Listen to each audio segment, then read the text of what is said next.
kaka tomoni na miso na ndenge mboka Kongo ebongi. Bandeko na ngai oyamba lelo losako na ngai mpona unité oya Kongo tolanda mibeko mya Lumumba ekisasa na Brazza toyokana.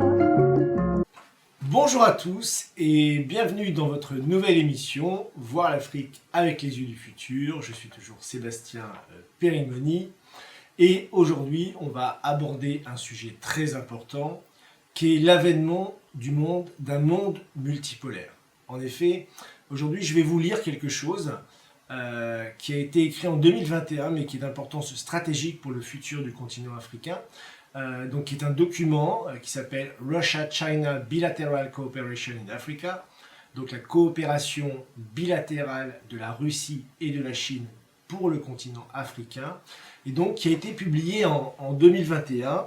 Donc c'est un rapport de 66 pages que je mettrai bien sûr dans la description, et pour ceux qui nous suivent en podcast sur Globe Radio par exemple, vous pourrez me contacter sur mon site www.afriquedufutur.com afin que je vous fasse parvenir la version qui est en anglais, mais dont j'ai traduit une très grande partie et que je vais vous lire aujourd'hui afin de comprendre évidemment ce qu'est ce nouveau monde multipolaire et particulièrement pour le continent africain, la coopération avec la Russie et avec la Chine. Donc ça a été publié par le RIAC, donc l'Institut des Affaires internationales de Russie, qui est l'institut le plus influent, dépendant du ministère des Affaires étrangères, qui a été fondé en 2010 par justement ce même ministère, le ministère de l'Éducation et des Sciences, l'Académie des Sciences de Russie, l'Union russe des industriels et des entrepreneurs et l'agence de presse russe Interfax, pour vous dire que c'est quelque chose de tout à fait officiel, très haut placé, et qui est actuellement dirigé par Andrei Kortunov, qui d'ailleurs a participé à plusieurs conférences de l'Institut Schiller, dont je suis le représentant du bureau Afrique. Donc, ça a été publié donc, en partenariat entre le RIAC et donc l'Institut d'études internationales et stratégiques de l'Université de Pékin, qui est la grande université publique qui avait été créée en 1964 par Zhou Enlai, à l'époque pour améliorer les formations en langue étrangère et commencer à ouvrir la Chine, si on peut dire, au monde extérieur. Donc, ce rapport, d'abord, il s'efforce de comparer les points de vue de la Russie et de la Chine sur l'état actuel des affaires en Afrique et sur leurs perspectives d'avenir. Les experts ont tenté de mettre en regard les stratégies menées par les deux pays et d'évaluer les possibilités de développer la coopération sino-russe sur le continent. Les positions présentées dans ce rapport reflètent donc les différentes expériences de la Russie et de la Chine. Donc, le rapport est composé en 3 parties qui sont assez exhaustives. Sur les positionnements politiques, les outils utilisés par les deux pays dans leur politique étrangère, et commence par nous dire que la crise de 2020 en Afrique, comme dans la plupart des pays du monde, liée à la pandémie de coronavirus, s'est accompagnée d'un ralentissement évidemment économique, d'une forte baisse des prix des hydrocarbures, qui était un principal poste d'exportation, et donc cela a signifié évidemment un contexte plus difficile pour la Russie, ce que reconnaît la Russie dans ce rapport, et plus visible, qui est plus présent dans ces domaines-là et dans le domaine de la sécurité, que dans celui du développement en tant que tel, sur lequel est plus présent la Chine. Donc, ça c'est pour la première partie. La deuxième partie du rapport, elle, évalue les intérêts et les objectifs de la Russie et de la Chine en Afrique. Les chercheurs chinois, eux, ont défini 4 principes d'interaction de la Chine avec l'Afrique, qui, selon eux, je cite, distingue les relations sino-africaines du colonialisme historique et les approches occidentales modernes. Voilà qui est dit. La Chine est prête à envisager la possibilité d'une coopération multilatérale en Afrique pour renforcer la stabilité et surtout le développement du continent. Les chercheurs russes, en revanche, ont relevé que malgré que 2019 a été un tournant dans les relations russo-africaines, évidemment avec le fameux sommet de Sochi, la Russie est encore moins présente que la Chine, bien entendu, mais que la déclaration finale du sommet Russie-Afrique de Sochi en 2019 était le point de référence, le point de départ de cette nouvelle politique extérieure de la Russie vis-à-vis de l'Afrique, volonté de coopération politique afin de coordonner dans leurs positions et développer des approches face aux changements qui se produisent sur la scène internationale. Donc enfin, la troisième partie du rapport qui examine plutôt les perspectives, les opportunités de la coopération bilatérale. Donc la Russie et la Chine ont des intérêts communs en Afrique, c'est ce qui est souligné dans le rapport. Et les deux experts, donc russes et chinois, soulignent que l'espace pour la coopération sino-russe sur le continent est beaucoup plus large que l'espace pour leur compétition. Voilà qui est très important. Les efforts conjoints de la Chine et de la Russie pour maintenir la paix et la stabilité en Afrique et promouvoir le développement de l'économie africaine répondent aux intérêts stratégiques des deux pays. Il n'y a pas de différence inconciliable entre les deux pays. La Russie et la Chine, je cite, ne sont pas en concurrence pour l'influence en Afrique, mais peuvent au contraire compléter leurs efforts respectifs. Donc on sait que la Russie et la Chine ont signé eux-mêmes un partenariat stratégique dans quasiment tous les domaines aujourd'hui, au plus haut niveau, lors des derniers JO qui a eu lieu en Chine. Donc ça c'est très important, puisque évidemment il y a des forces internationales influentes qui font tout, comme c'est dit dans le rapport, pour affaiblir le partenariat stratégique Russie-Chine et exacerber les différences entre Moscou et Pékin sur certaines questions, et si une telle opportunité se présente, positionner les pays les uns contre les autres. Donc ça, il dénonce l'ingérence extérieure internationale. Et malheureusement, l'Afrique semble être l'un des domaines les plus prometteurs pour un tel dialogue élargi. Il est difficile de surestimer le rôle du continent africain dans la situation actuelle, et encore plus dans les futurs développements politiques et économiques mondiaux. Mais il y a toutes les raisons de croire que l'Afrique est en mesure de devenir soit le cœur des problèmes décisifs de l'ordre mondial du XXIe siècle, soit un élément incontournable de leur résolution. Donc c'est la deuxième évidemment hypothèse sur laquelle nous allons travailler et que nous travaillons, que l'Afrique soit la solution aux problèmes du XXIe siècle et évidemment pas un enjeu de concurrence. Donc évidemment les problèmes au Moyen-Orient peuvent facilement s'étendre à l'Afrique, c'est ce qui est mentionné dans le rapport. Le continent africain étant plus grand que le Moyen-Orient, les conséquences de déstabilisation seront gigantesques pour le système international bien entendu. Et ça, ce serait un scénario de chaos. Et l'autre scénario, ce serait, qui est envisagé dans le rapport, c'est le scénario donc, de l'Asie de l'Est d'aujourd'hui, c'est-à-dire le principal moteur du développement de l'économie mondiale. Donc la confrontation géopolitique et économique croissante entre les États-Unis et la Chine pourrait donner aux pays africains un avantage tactique supplémentaires, mais ces conséquences seront au global davantage négatives que positives, car elles feront passer les États africains d'acteurs politiques mondiaux à des objets potentiels de concurrence, voire de confrontation. Et ça, c'est évidemment ce qu'il faut éviter.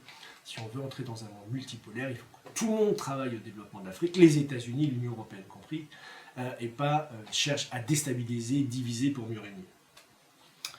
Mais, dit le rapport, nous ne pouvons toutefois pas exclure totalement la possibilité que l'Afrique réalise une puissante percée économique et sociale, remporte des succès majeurs dans la transition vers le nouveau paradigme technologique et dans la modernisation de ses institutions étatiques. Il est impossible de moderniser les États africains avec succès, et ça je suis tout à fait d'accord, sans réformer le système économique international et ses institutions. Il faut un nouveau pacte entre le Nord et le Sud, qui servira en premier lieu les intérêts africains. Donc voilà, là après ils reviennent sur la période de Covid, bon là on est un peu sorti de ça donc je ne vais pas m'attarder, toutefois on a vu la baisse des investissements directs étrangers qui a atteint presque 35%, une baisse mondiale de 20% des virements électroniques effectués par les migrants des pays développés vers les pays en développement, c'est quand même 100 milliards de dollars. Et l'Organisation mondiale du tourisme avait annoncé une baisse de 20 à 30%, soit environ 300 à 450 milliards de pertes pour le continent africain en termes de tourisme. Donc c'est énormément. Évidemment, les pays les plus touchés sont les plus touristiques, Maroc, Afrique du Sud, Tunisie, Égypte, etc. Donc voilà, si les États africains ne parvenaient pas à trouver un accord avec leurs créanciers suite à ces problèmes économiques, c'est l'ensemble du système financier international qui serait mis à mal. Donc voilà, qui est bien noté. Donc, après, ils reviennent sur les prix du pétrole, qui ont évidemment connu beaucoup de fluctuations et qui impactent des pays comme le Nigeria, l'Angola, la Libye et bien d'autres.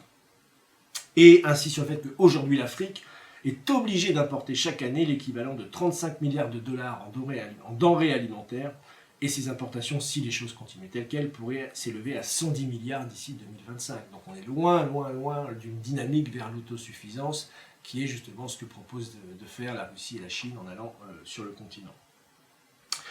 Donc, autre fait intéressant, il convient de tenir compte du fait que les élites africaines sont de plus en plus déçues par les modèles occidentaux de démocratie libérale, car l'Occident n'a pas été capable de montrer un modèle efficace pour combattre la pandémie, certes. La déception à l'égard des modèles de développement libéraux alimente les sentiments anti-occidentaux croissants et inévitables, tandis que les principaux États occidentaux se concentrent de plus en plus sur leurs problèmes intérieurs, il suffit de voir ce qui se passe en France actuellement, pour comprendre de quoi il s'agit. En outre, le monde de l'après-crise, les États-Unis et les États de l'Union européenne, conscients de plus en plus de leurs capacités limitées avec la faillite du système bancaire occidental, seront contraints à maintenir leur libéralisme politique et donc à moins s'intéresser au reste du monde. Donc si on prend le point de vue de la Chine, que dit-elle dans ce rapport? Pendant des décennies, l'Afrique a été perçue en Occident comme un lieu d'échec et de crise, à l'ombre de l'ère de la mondialisation, et donc un fardeau pour le développement et un défi moral pour le monde. À l'époque coloniale, les puissances occidentales ont imposé des institutions politiques et économiques extractives, ont perturbé l'unification commerciale par des frontières artificielles et ont retardé les développements industriels et technologiques en Afrique. Depuis leur indépendance dans les années 70, de nombreux pays africains se sont engagés dans une voie de développement et ont été contraints de mettre en œuvre des réformes d'ajustement structurel, bonjour le Fonds monétaire international, le fonds de misère instantané, comme disait l'autre, avec un succès, un peu de diplomatie, très limité, nous dit la Chine. L'Afrique a subi les effets négatifs de la concurrence entre les superpuissances pendant la guerre froide et a entretenu des liens asymétriques et inégaux, donc avec les anciennes puissances coloniales, un modèle que Kwame Nkrumah a qualifié de néocolonialisme. Voilà, donc voilà qui est dit. Donc ensuite, il part de l'accélération de la mondialisation avec le consensus de Washington, où les pays industrialisés, et en particulier les États-Unis, ont reconstruit les chaînes industrielles mondiales et ont délocalisé leurs entreprises à forte intensité de main-d'œuvre dans les pays à coût de main-d'œuvre très faible. Mais, nous dit le rapport, en raison de sa longue histoire de colonisation, l'économie africaine souffrant d'un manque aigu d'infrastructures modernes, de bases industrielles sophistiquées et de solides marchés de consommation a peu profité de la mondialisation et de la délocalisation des chaînes industrielles mondiales. Voilà, donc on est allé exploiter les pays d'Asie. Au lieu de ça, le continent est devenu un lieu où les pays occidentaux pouvaient exporter la démocratie, l'idéologie. Voilà, ce qu'on dit, c'est ce qu'on voit aujourd'hui et c'est ce qui est rejeté, bien entendu, de plus en plus. Ensuite, au fur et à mesure que l'importance politique et économique stratégique de l'Afrique augmente, c'est ce qui est le cas aujourd'hui, et les changements politiques qui ont lieu sur place grâce à la jeunesse qui se mobilise pour mettre fin au néocolonialisme, les partenaires de l'Afrique ne sont plus simplement les puissances occidentales traditionnelles et la Chine, mais aussi surtout des économies émergentes, la Russie, l'Inde, le Brésil, la Turquie, la Corée du Sud, l'Indonésie, le Mali, qui de plus en plus participent à ce développement. Et cela a créé ce qu'on appelle la troisième vague de la ruée vers l'Afrique après le congrès de Berlin à la fin du XIXe siècle et la guerre froide du XXe siècle. Mais cette fois, nous dit le rapport, si l'Afrique gère la ruée vers l'Afrique de manière judicieuse, les Africains eux-mêmes pourraient être les premiers à bénéficier d'une aide. Les Africains eux-mêmes pourraient être les principaux gagnants. Et c'est tout l'objectif de notre mobilisation. Donc évidemment, ils reviennent sur comment l'Afrique doit résister à la crise actuelle. Et lutter contre la propagande, bien sûr, la diplomatie de la dette, qui est mentionnée dans le rapport, qui finalement fait croire que c'est la Chine et la Russie qui endettent l'Afrique, alors qu'elle a été endettée depuis 70 ans à des taux hallucinants jusqu'à devenir des pays pauvres très endettés, les PPTE, grâce à la politique du FMI. Plus vous étiez pauvre et plus on allait vous aider, enfin c'était une situation complètement hallucinante.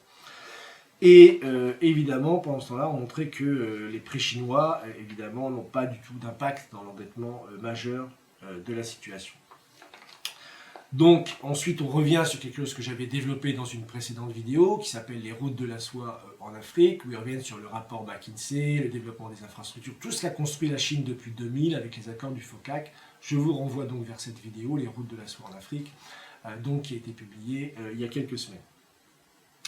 Donc, voilà un petit peu les principes qui sont décrits dans ce rapport. Et le gouvernement chinois de conclure, hein, donc ces échanges sont passés de 10 milliards de dollars en 2000 à 200 milliards en 2020 et ne cessent d'augmenter à plus de 20% par an en échange commercial et en investissement direct étranger.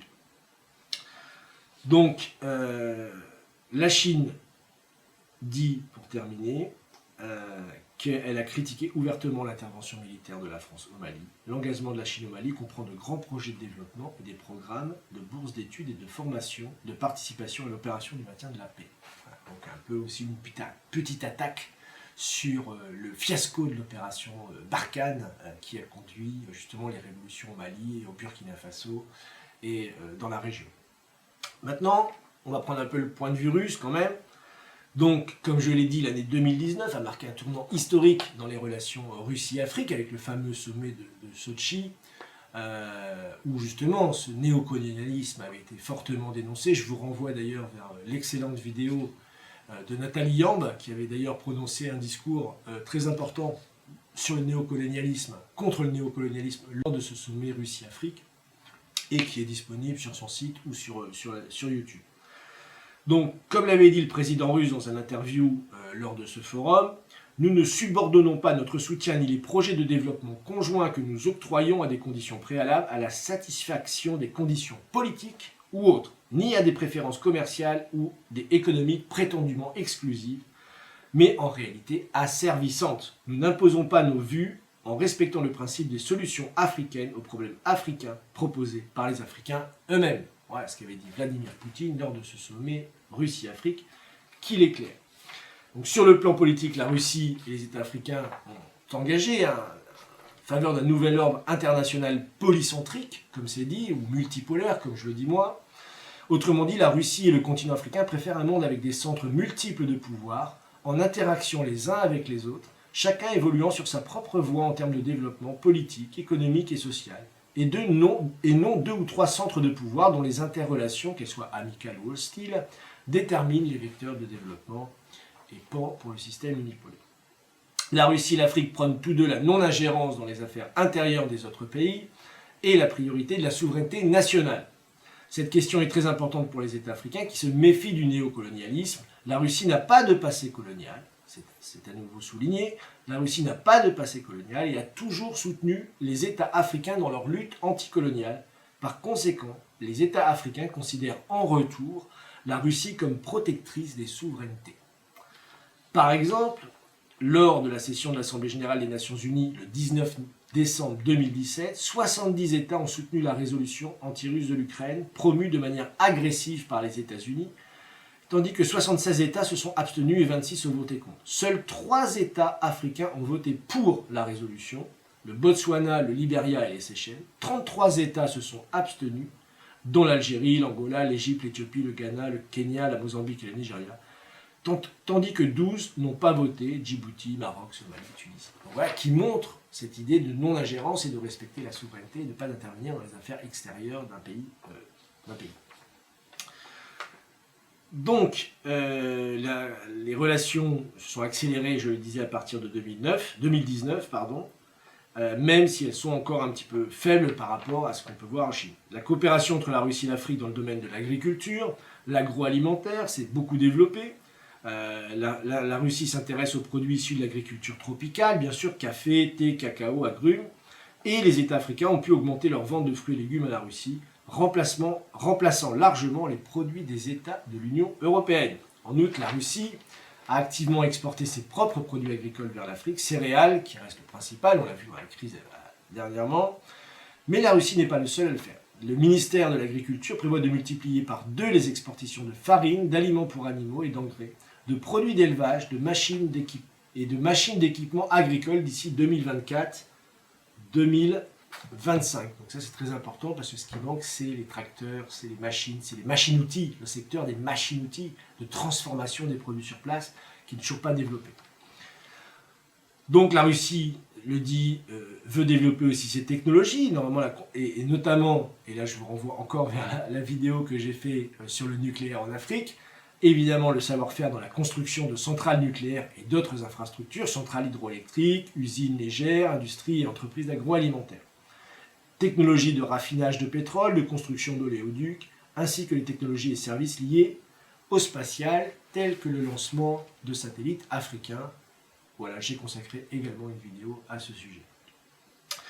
Donc, ils ont signé beaucoup d'accords avec la République du Niger, la République de Guinée, la République démocratique du Congo, participé au financement de programmes de développement local. Par exemple, le Niger a cherché à financer la construction d'un oléoduc de 1300 km.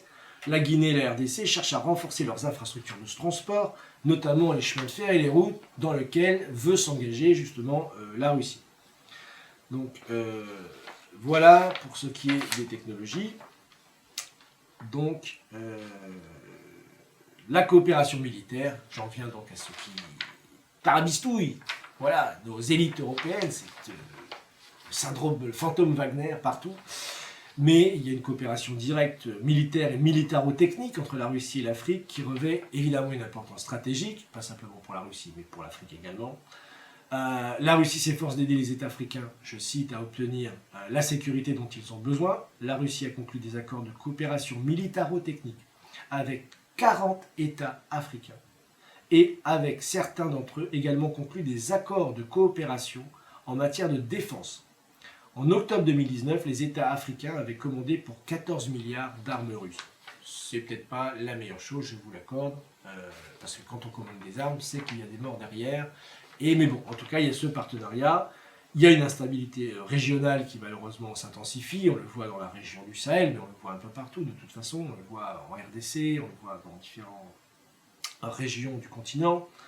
Et la Russie, donc, profite, entre guillemets, on va dire, de ces situations, entre guillemets, pour développer son assistance militaro-technique avec le continent africain. Donc, il serait incorrect, nous dit-on, de considérer les intérêts de la Russie en Afrique comme étant en principe incompatibles avec ceux de l'Occident. Alors très important, je répète. Il serait incorrect de considérer les intérêts de la Russie en Afrique comme étant en principe incompatibles avec ceux de l'Occident, d'autant plus que la notion même d'Occident par rapport au Sud suscite de nombreuses questions. Les positions de la Russie et de l'Union européenne sont plus proches l'une de l'autre que celles des États-Unis sur toute une série de problèmes africains. Donc voilà un peu pour diviser les États-Unis et l'Union européenne. Voilà. Donc, on en arrive à la conclusion. La coopération Russie-Chine en Afrique. Je cite, au niveau politique, la Chine et la Russie ne sont pas des concurrents stratégiques. Les deux parties considèrent l'Afrique comme un élément essentiel pour atteindre les objectifs stratégiques nationaux de l'autre partie et établir un ordre international équitable, raisonnable et multilatéral. L'économie et le commerce, la différence structurelle entre les échanges Chine-Afrique et Russie-Afrique est relativement importante, mais il n'y a que peu de domaines de concurrence. Le domaine de l'énergie, bien entendu, la Russie et la Chine ont des intérêts énergétiques en Afrique, mais cependant, nous dit-on, ce qui concerne la politique énergétique, la Chine et la Russie ont des niveaux de développement et des objectifs différents et peuvent s'accorder. Donc, comme je l'ai dit, il y a plus de place pour la coopération entre la Chine et la Russie que pour la concurrence dans le domaine de l'énergie en Afrique. Pareil dans le domaine de la technologie militaire, où la Chine est un petit peu plus présente au fur et à mesure, même si elle s'est beaucoup concentrée sur le développement des infrastructures. La Chine, petit à petit, investit aussi dans ce domaine. Et donc, vu le potentiel de développement qu'a l'Afrique, c'est ça l'idée du rapport, c'est que vu le potentiel gigantesque de développement de l'Afrique, il y a tout à faire. Il n'y a pas de place pour la concurrence, ils vont pouvoir se complémenter, être complémentaires, et voilà, donc pouvoir ne pas se marcher sur les pieds. Voilà, donc ça c'est très important. On sait maintenant qu'il y a les BRICS, dans lesquels sont partenaires la Russie et la Chine, avec l'Inde, le Brésil et donc l'Afrique du Sud, un pays d'Afrique. Donc maintenant qu'il va être rejoint par, je ne sais plus, 17, 20 pays, ils veulent rejoindre les BRICS, l'Argentine, l'Arabie Saoudite, la moitié de la planète. Aujourd'hui, c'est beaucoup plus important que le G7, dont on nous parle tout le temps. Donc voilà. Il y a encore évidemment beaucoup de choses. Évidemment, le but, c'est de créer des millions d'emplois, pour les jeunes en particulier. 40% des jeunes en Afrique ont des difficultés à vivre et être employés, vivre avec moins de $2 par jour. Et seulement 12% des femmes aptes au travail en Afrique sont rémunérées pour leur travail. Il y a un petit peu le chemin qui reste à faire. Donc, voilà, donc pour nourrir 1,3 milliard de personnes, évidemment, toute la question de l'agriculture va être fondamentale. Et on s'attend à ce que l'Afrique change dans les 10 prochaines années, bien plus qu'en un siècle. Évidemment, c'est ce qu'a connu la Chine ces 20 dernières années. On a pu partir de rien et elle a réussi à tout. Et donc voilà, pour créer des corridors de développement sur l'ensemble du pays. Donc en conclusion, le système international établi après la Seconde Guerre mondiale fait également face à des défis et des crises sans précédent. De nombreux pays sont contraints de choisir un camp dans les systèmes politiques, industriels et technologiques sous la pression des États-Unis. Le monde traverse une crise de démondialisation. La brume de nouvelles guerres froides va amener une incertitude sans précédent sur le monde. Le monde est à la croisée des chemins. Dans cette période de grande transformation, la coopération sino-russe est la force essentielle pour maintenir la stabilité du système mondial. Voilà qui est dit. La coopération et le développement sont la responsabilité internationale des deux parties. La Chine et la Russie n'ont jamais colonisé l'Afrique. Au contraire, elles ont beaucoup aidé les pays africains à se débarrasser de la domination coloniale durant la période de libération nationale et pour parvenir à un développement national indépendant. Le développement de l'Afrique détermine les tendances du système politique international. Et écoutez bien cette conclusion. La coopération globale entre la Chine, la Russie et l'Afrique est le stabilisateur le plus important pour empêcher l'effondrement du système politique international. Voilà la conclusion de ce rapport. Je pense qu'il était important de le partager avec vous, donc je le mettrai donc en lien. Je vous remercie encore une fois d'avoir suivi ce nouvel épisode que vous retrouverez sur ma chaîne YouTube. N'hésitez pas à vous abonner, à la partager. Voilà, on fait ce type de présentation en toute simplicité pour éveiller, échanger, développer le débat. Et donc d'ici à la prochaine émission, je vous dis amusez-vous bien, à bientôt.